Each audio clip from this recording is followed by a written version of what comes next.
Adamoshi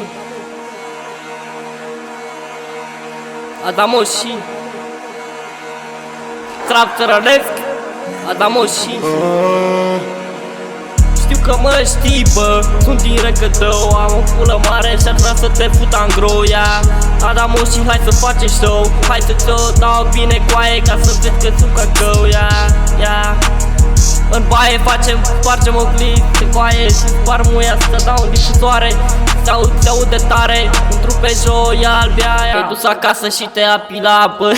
Te-ai dus până acasă și te-ai epilat, băi, că până și poți să te arăta de flocii tăi. Acum actuala-i mâna dreaptă, pupă-n pula că n-o să mai ai vreo fată. Așa ca să zic ceva, băi, actuala n-o dai pe fosta, adică nu-ți dai mâna dreaptă pentru fostă ta. File garda, spune, pilotez cu coaie, te pui, n-am făcut nimic, n-am fumat, dar m-am tras, știu că fac.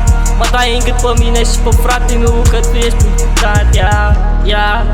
Bă, ce s-a întâmplat, bă?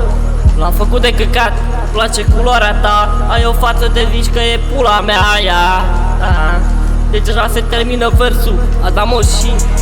Haide vino încoa, ți arăt ce înseamnă mafia, Adamoshi. Apoi aici, da, am încurcat-o înapoi, oracă.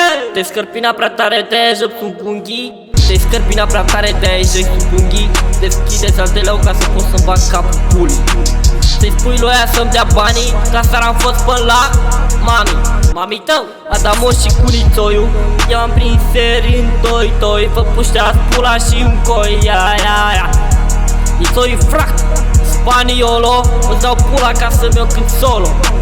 Hardcore, tractor, homo, alcool, porno, în hol, ai lag, când fuți, mi-o sugi, mărunt.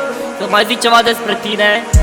Adamoshi, ai scris pe bucă, rabanelii fac mai din. Ești negru că te-ai născut, iar așa că te lăsa moșul pe for.